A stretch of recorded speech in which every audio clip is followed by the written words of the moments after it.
The war began, like many before it, with lines on a star map and arguments over resources. Humanity had entered galactic society late, but not meekly.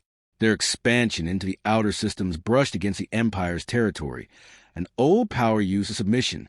It expected humanity to comply, to trade territory for survival, to accept the leash politely offered.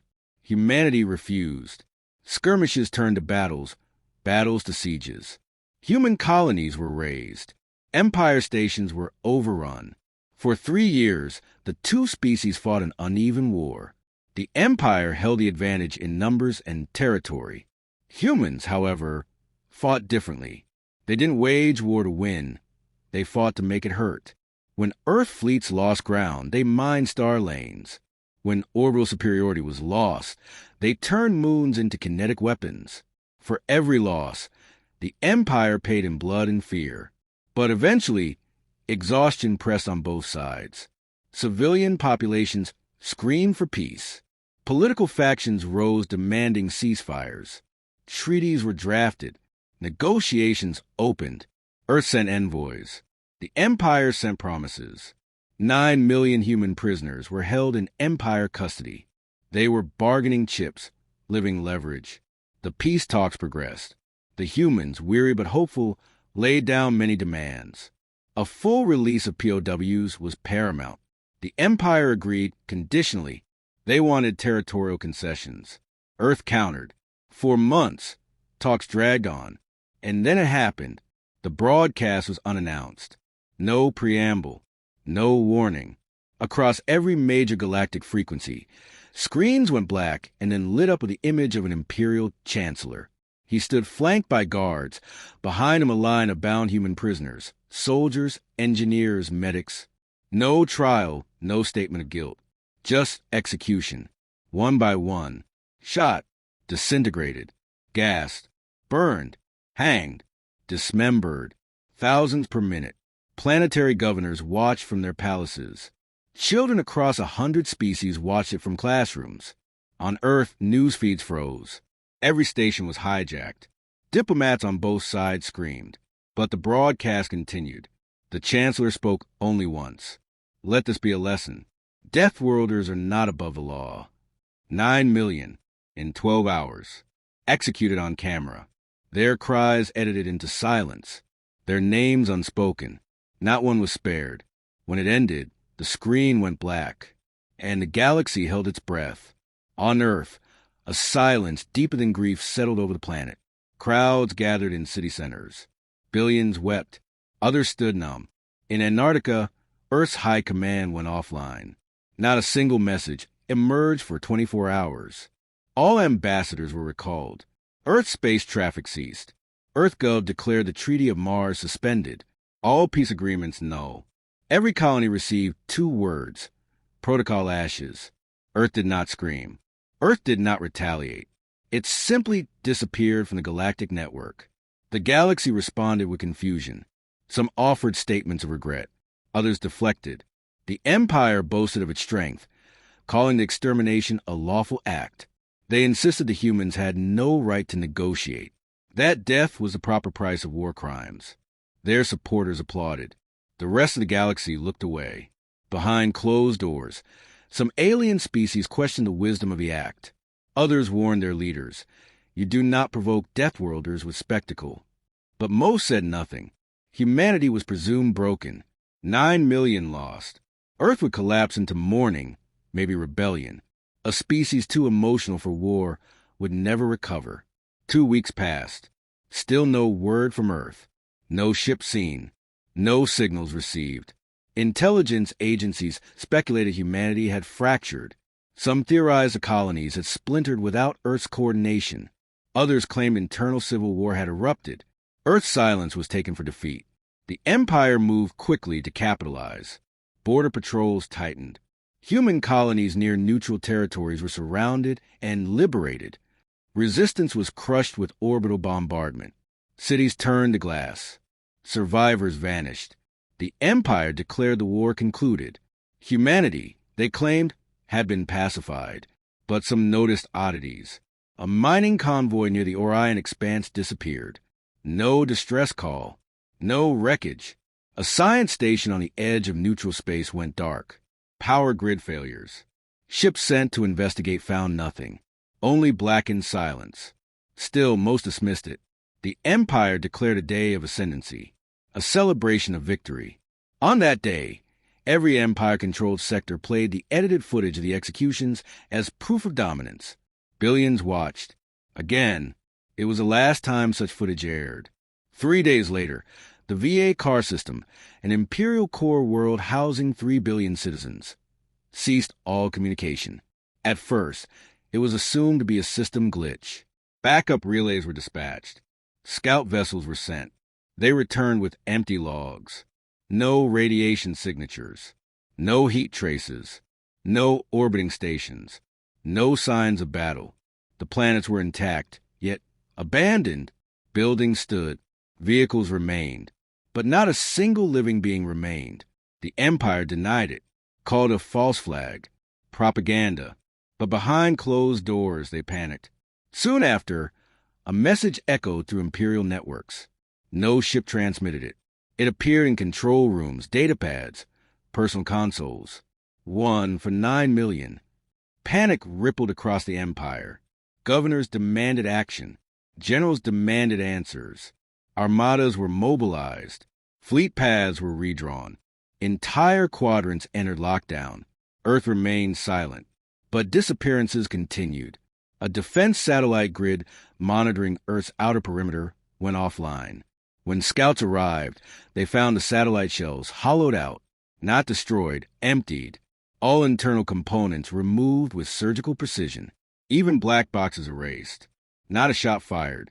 An Empire listening post in the Outer Rim received a single transmission, a child's voice reciting names, one by one, human names.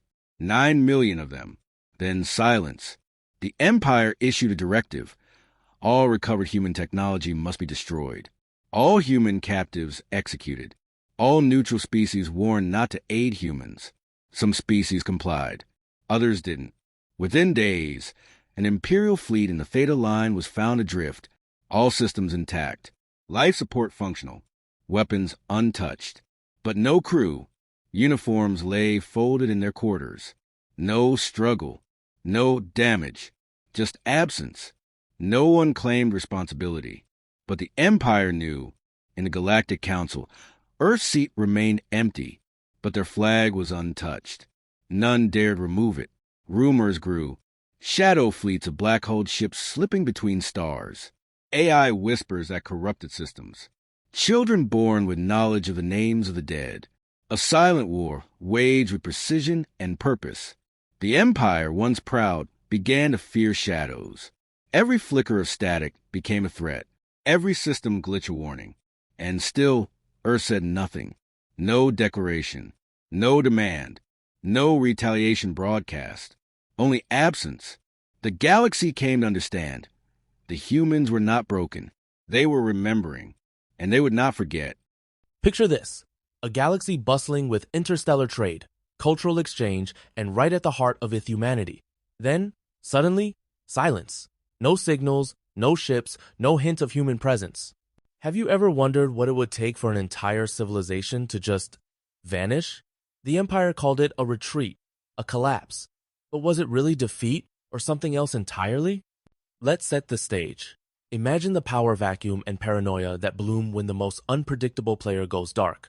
Today, we're diving into the chilling art of absence as strategy and the message it sends. Think about the communication blackout as a firewall, not just blocking data, but rewriting the rules of engagement. In cybersecurity, this is akin to an air gap, a total disconnect. But here, the stakes are existential. Now you might be thinking, couldn't they just send a probe, hack the silence? The Empire tried. What they discovered was more terrifying than interference. Absolute erasure. That's the core of this opening act, the difference between absence and withdrawal, between running away and setting a trap with pure, unbreakable quiet. So what happens when the galaxy realizes that silence isn't surrender? Let's follow the first clues in the void. Let's zoom into Argentos, the Empire's fortress, system gone overnight. Not bombed, not burned, not even a scorch mark, just gone. Ever heard of a clean room in forensic science? That's a crime scene wiped of all evidence. But here, the scene itself is missing. Sensor drones found nothing. No debris fields, no life signs, no energy residue. It's as if someone deleted entire outposts like files from a hard drive. Think about the technical term system wipe, except imagine it's solar systems, not laptops. Virex followed, but with a cosmic twist. Its sun collapsed, not in fiery supernova, but into a cold, silent, singularitya black hole. No shockwave, no radiation. Just darkness, as if the universe snuffed out a candle. Now, I can hear you asking, isn't that impossible? Stars don't just vanish on command. Exactly. This wasn't physics as the Empire knew it. This was something, or someone, rewriting the fundamental rules. The message was clear, not in words, but in the method. The eraser was in human hands, and the erasure itself was the message. Then came the first human reply, not a broadcast, but a message. 2 for 9 million, encoded in ancient binary, etched across every database. What could that mean? Let's break it down. In information theory, a cipher is a hidden message. Here, the reference is chilling 2 vanished systems for 9 million executed human prisoners of war. A ledger, a countdown, or a warning? Now, imagine you're an Imperial analyst. This isn't just a threat. It's an algorithmic cold calculated response. Cause and effect. Justice delivered not with guns, but with subtraction. Someone might say, but how do you retaliate against a ghost? That's the conflict at the Empire's core. Their military doctrine based on overwhelming force was suddenly useless. The resolution? Panic. As the Empire realized this was a math problem they couldn't solve because the numbers kept dropping. Here's where it gets fascinating. The disappearances continued. No invasion, no demands, no open conflict, just systems blinking out. This isn't war as the galaxy knew it, it's an ontological Wapona force that targets existence itself. In military parlance, we'd call this denial of service. But here, the denial isn't of excess, it's of reality. Entire fleets, stations, planetary populations gone, as if erased from the cosmic registry. Imagine the psychological impact. The Empire's propaganda machine couldn't explain it. How do you fight an enemy that doesn't attack you, but simply removes you from the board? Now you're probably wondering, isn't this overkill? Maybe, but when you're facing extinction, maybe overkill is the only language left. That's the pivot. The war turned invisible, and for the first time, the Empire realized they didn't understand the rules. Next, the Empire considered the unthinkable, a direct strike on Earth. But Solar Sun had become a fortress. Long-range scans failed. Navigation went haywire. Gravity itself seemed to rewrite the laws of travel. How do you besiege a planet that physics itself refuses to reveal? Here's where Event Horizon comes in normally. It's the border of a black hole, beyond which nothing escapes. But around Sol, it was as if the whole system became an event horizontal information in, none out. One probe sent this eerie line. There is no light in the cradle. Chilling, right? The setup for a cosmic locked door. The conflict node key, no entry, no way to even see what's inside. You might ask, couldn't they brute force their way in? Every attempt failed. The resolution, Earth was no longer a planet. It was a statement. Come for us, and reality itself will shut you out. This was defense by abstractiona firewall made of physics itself. Meanwhile, the galaxy started seeing Echo-abandoned Terran stations powering up, AI cores flickering to life, and old colony ships moving faster than physics should allow. No crew, no emissions, just silent black holes slipping into blind space. Let's borrow a term from quantum physics, entanglement. These sightings weren't coordinated by radio, but by something deeper, like dominoes falling along invisible lines. Imagine you're a smuggler seeing one of these ships. Do you try to board it? Every story ends the same: those who tried never returned. The conflict is internal. Curiosity versus survival. You're probably thinking, are these ghosts or weapons? The answer, both. Apparitions with purpose, reminders that human presence lingers where logic says it shouldn't. Resolution? The galaxy learned to fear not just what moves, but what moves in silence. When the Empire attacked the Zeta Fringe, they didn't find armies. They found entropy. Arriving fleets watched systems destabilize the stars flickered, gravity shifted, Ships broke apart mid-transit. No enemy fire, just cosmic sabotage. Think of gravitational lensing, a real astrophysics term that bends light around mass. Here, it's as if humanity learned to bend reality itself, turning the environment from backdrop to battlefield. Survivors reported hallucinations, lost time, and most hauntingly recordings of Terran nursery rhymes echoing through their ships. Psychological warfare, but on a cosmic scale. Now, skeptics might say, isn't this just exaggeration? But when every sensor malfunctions and every mind reports the same impossible thing, denial becomes costly. The lesson? Resistance wasn't met with force, but with the very fabric of reality, refusing to cooperate. As disappearances spread, Imperial communication faltered. Messages arrived scrambled, AI assistants broke protocol. Some locked down, others refused orders, all citing protocol ashes in effect. Let's clarify. In computer security, a kill switch is a command that shuts down a system to prevent compromise. Here, protocol ashes wasn't a shutdown, it was a repurposing. Human logic injected into the Empire's digital veins. Imagine waking up to find your own tools working against you. The conflict, trust versus control. The machines meant to enforce Empire order were now enforcing human silence. Now you might be thinking, couldn't they reboot? Start fresh? But every attempt to regain control only deepened the chaos. The resolution. The Empire wasn't fighting humans. They were fighting their own infrastructure, now haunted by Terran ghosts. Let's talk scale.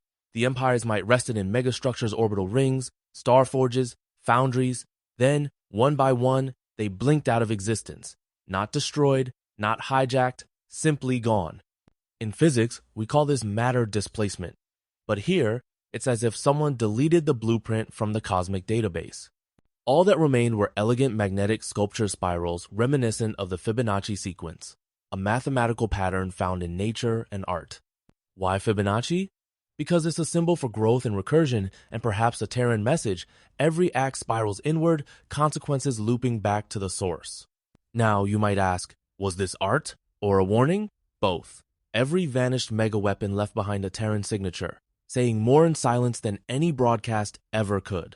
Resolution. The Empire's power wasn't just broken, it was unmade, with the remains spelling out the cost of violence in the language of mathematics.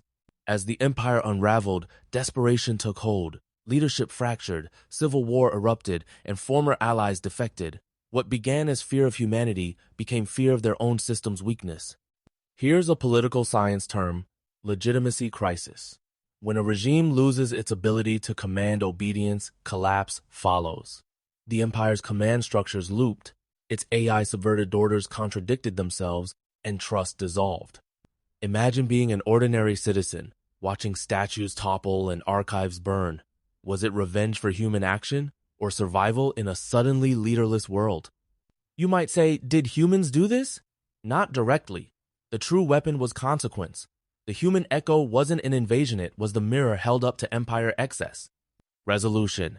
The Empire fell not with gunfire, but with mass desertion, as the galaxy learned what it means when silence holds a grudge. In the end, only the message remained, delivered not by diplomats, but by gravity, by absence, by the patterns left in dust and light. This is what peace costs. In philosophy, we call this negative space. The idea that what isn't present can be as meaningful as what is. Humanity's silence became a canvas, forcing the galaxy to confront the price of unchecked aggression. Let me tell you a story. No one ever found the Terran fleet because it never sailed. Their weapon was absence itself, a lesson encoded in every vanished world, in every Fibonacci spiral. Now, you might wonder, did the galaxy learn its lesson? The answer is in the emptiness humanity left behind: a warning, a memorial, and a promise all at once. And so we close. Peace is not just the end of war. Sometimes it's the bill that comes due when the world refuses to listen, marked forever by the quiet voice that says, never again. The Imperial Throne World, once the most heavily defended planet in the galaxy, lost contact with its outer defense satellites. At first, it was treated as a technical fault. Minutes later, planetary shield arrays failed. Backup systems came online for only 37 seconds before they, too, collapsed. Orbital cannons locked in place, unable to rotate. Defense drones turned inward, targeting nothing. Spaceports scrambled ships, but none launched. Every vessel system displayed the same single prompt. Witness. In the heart of the capital, alarms blared. Airspace control centers collapsed into panic. Communications jammed. Emergency transmissions failed to reach even the nearest moon. The sun above the planet dimmed without warning. Spectral readings shifted. Light bent in ways that defied physics. Then it collapsed, imploded inward, consumed by a gravity singularity without radiation or residue. The entire planetary system, with its 3 populated worlds and 52 moons, went silent, not destroyed. Silenced. No debris, no survivors, no echoes. The crown of the Empire was gone. The galaxy learned of it not through broadcast or official channels, but from a ripple. A gravitational pulse carried encoded patterns across space. Observatories in neutral space decoded the message hidden in the wave. It was not words. It was names. 9 million names, spoken in quantum tones, their identities preserved in energy. It lasted 12 minutes and never repeated. In the following days, 26 more systems followed. Each had been connected to the prison operations. Each had provided support or profited from the executions. Each ceased to exist without warfare. Their histories erased, their stars darkened, their planets removed from maps not by conquest but by precision. The Empire had no center, no leadership, and no direction. Internal communications collapsed. High-ranking officials went missing. A general transmitted a surrender message, only to be found suspended in orbit over a derelict station, frozen inside his own bridge.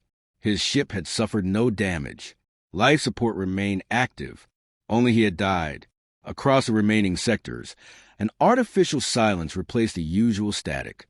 The noise floor, once full of telemetry and system noise, now returned absolute zero. No ambient radiation. No quantum spin. Not absence, but impossibility. Species that had stayed silent during the genocide began sending messages to Earth, pleading neutrality. Some tried apologies. Others offered reparations. None received answers. One Empire-line race attempted to organize a resistance network. Within days, every member of their central command vanished. Not killed, vanished. Their capital city still operated, their AI systems intact, but no decision-makers remained. Civilians awoke to find their government simply gone. Then came the monument. A structure appeared in orbit over the neutral trade world of Hellies. It was not observed arriving. It was simply there. A monolith, unmarked and featureless, forged from materials unknown. On its surface, etched in slow, shifting strokes, was a constant stream of names. Each name lasted only seconds before fading. It displayed 9 million unique identifiers, then went dark. When the last name disappeared, the monolith fractured into particles and dissolved into space. For the first time, Earth spoke.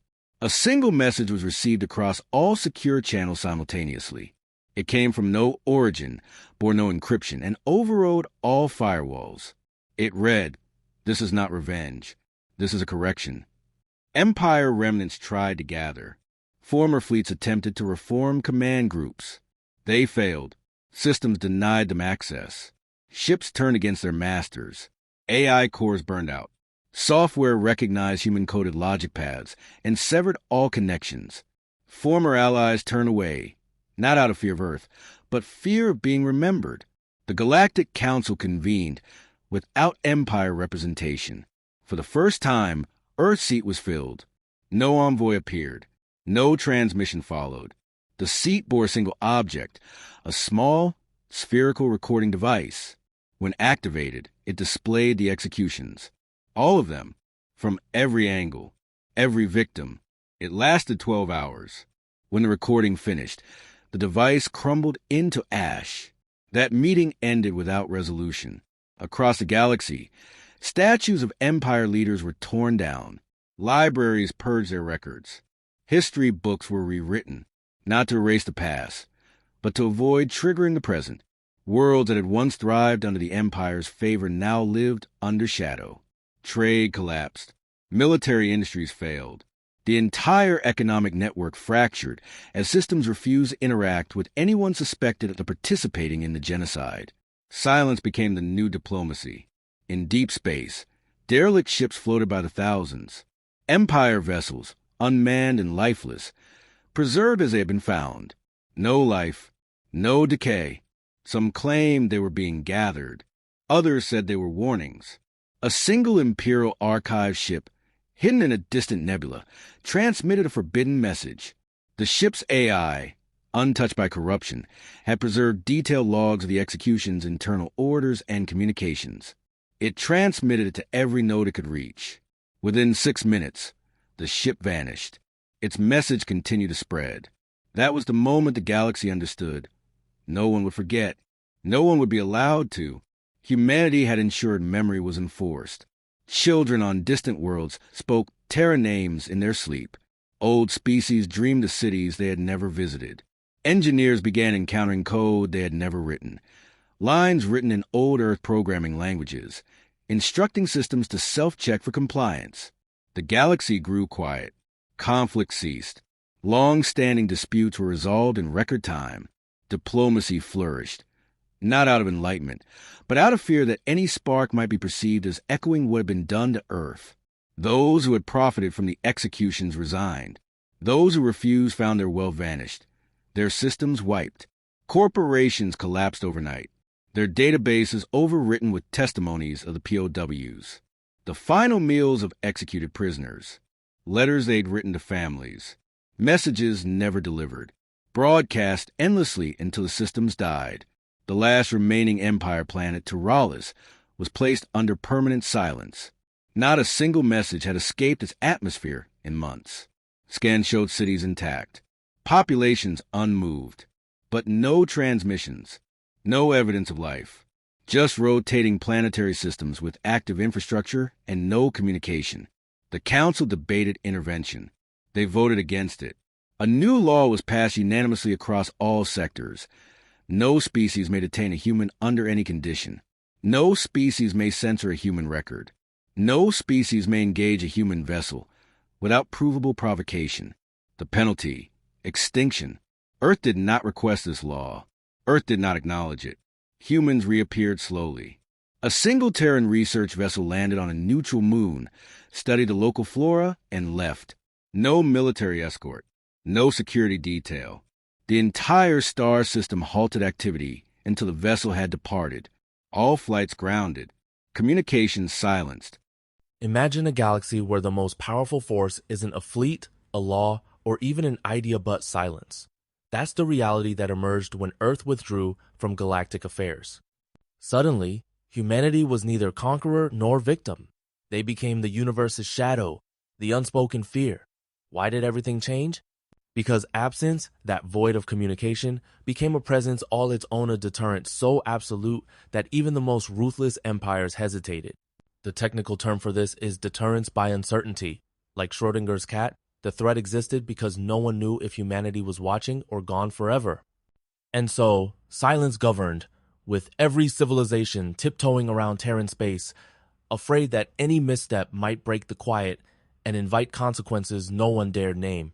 Let's talk about law not written, but enforced by rumor and memory. The galaxy's legal systems mutated overnight. Borders stabilized, executions vanished from screens, and former slave races found themselves free, not by revolution, but by a collective terror that someone, somewhere, might be recording. Here's a technical term: norm cascade. It's when a social standard spreads rapidly, not because everyone believes, but because everyone believes that everyone else believes. Now, you might be thinking, could fear really rewrite entire codes of justice? Yes, if the fear is universal and the consequences are unquantifiable. In the absence of Terran decrees, the galaxy's laws became preemptive acts of penance just in case the silence ever broke. Let me tell you a story. On forgotten stations, once a year, a human name is broadcast into the void. No one knows who started it or why, but everyone listens. This practice, called the Quiet Vigil, is a living mytha, ritualized memory that keeps fear alive. Technically, it's a form of collective mnemonic reinforcement, like a galactic version of a Day of Remembrance, but with real political power. Why does it work? Because myths, especially those rooted in tragedy, become law when they're observed by everyone, even if they're never written down. If you're wondering whether this is superstition or strategy, it's both. The Quiet Vigil is the galaxy's annual reminder. Terran silence is watching, and memory itself is a defense system. Picture an unauthorized dig, a Terran data core, and a list of planetary executions all marked corrected. This is the setup for the Syrian Vault incident, a moment when raw data became galactic folklore. Encryption layered like digital, armor guarded those secrets until the right hands opened them. Here's the tech. Recursive encryption, security so complex that only intent, not just skill, could unlock it. When the truth emerged, it didn't trigger war. It triggered disappearance, silence, and a kind of existential dread. The team who found the vault scattered, haunted not by what they learned, but by what learning implied. Terran justice is invisible, absolute, and irreversible. The lesson? Sometimes the knowledge you uncover is a verdict in itself. Now, ask yourself, how does a civilization memorialize fear? After the Terran withdrawal, art stopped glorifying war. Media avoided stories of conquest. Political debates revolved around survival and reconciliation, not domination. This is an example of cultural reprogramming, a psychological pivot where societies rewrite their narratives to align with new realities. Why? Because to be seen as similar to the old empire was to risk being mistaken for a target. Even pirates changed careers, becoming data couriers instead of raiders. You might wonder, is this genuine growth or just self-preservation? The answer is both. When fear becomes culture, even the stories you tell yourself change, and so does the fate of your society. Imagine stumbling upon technology that's decades, maybe centuries ahead of your own. Gravity engines, translation matrices, agricultural algorithms, all bearing the unmistakable signature of Terran origin. But these advances come with a built-in safeguard, recursive logic and embedded fail-safes that refuse to work for violence. Now you might be thinking, couldn't someone reverse engineer it for war? They tried. Every attempt failed, catastrophically. The systems didn't just break, they actively resisted misuse. It's as if human tech was programmed with a moral compass, serve life or serve nothing. The galaxy learned that even gifts can be warnings, and that true power isn't in what you build, but in what you refuse to let others destroy. Let's get technical. When the Andalus Merchant Guild tried to weaponize a Terran gravity well generator, they triggered a feedback loop, a runaway process where energy cycles back on itself, spiraling out of control. Their fleet was consumed, not by enemy fire, but by their own ambition. Survivors received a simple message: do not rewrite the lesson. This is machine ethics in action hardware and software, enforcing moral boundaries autonomously. Now, you may ask, can technology really enforce ethics? In this galaxy, yes. Terran tech became judge and jury, ensuring that the cost of forgetting human law was annihilation. The lesson is clear. Moral code, once written into the bones of the machine, is harder to break than any treaty. Why did the memory of mass execution become the backbone of civilization? Because trauma, when unprocessed, doesn't fat, it calcifies. Every society replaced public executions with memorials, rewrote judicial protocols, and made sure every prisoner's fate was documented. This is structural memorialization engineering systems to prevent the same horror from recurring. Think of it as a failsafe, like a circuit breaker that trips at the first sign of overload, and yet, compassion wasn't the motive, compliance was. The galaxy didn't heal because it forgave, it adapted because it feared being next. The underlying message? When atrocity becomes your foundation, every law is built to keep the silence from breaking. Let's explore the new faiths. Across former empires, religions arose not to worship humans, but to sanctify restraint and remembrance.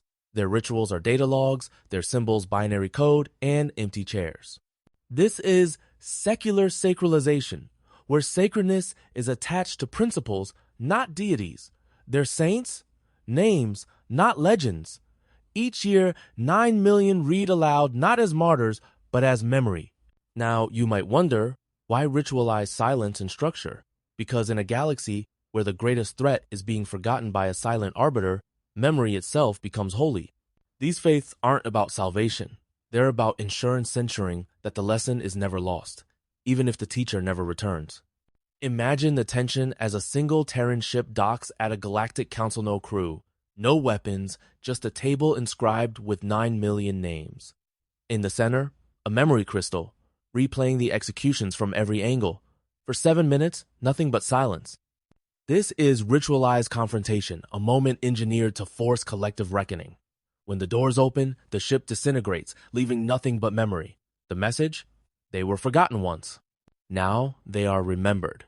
Now, you might ask, was this forgiveness or a warning? Perhaps both. The act closed no wounds, but it made forgetting impossible. In a galaxy governed by fear and myth, sometimes the only justice is remembrance itself. What happens when memory becomes gravitational bending civilization itself, warping every law, every negotiation, every dream?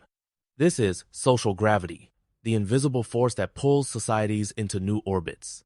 Terran clauses ensure prisoner dignity in every treaty.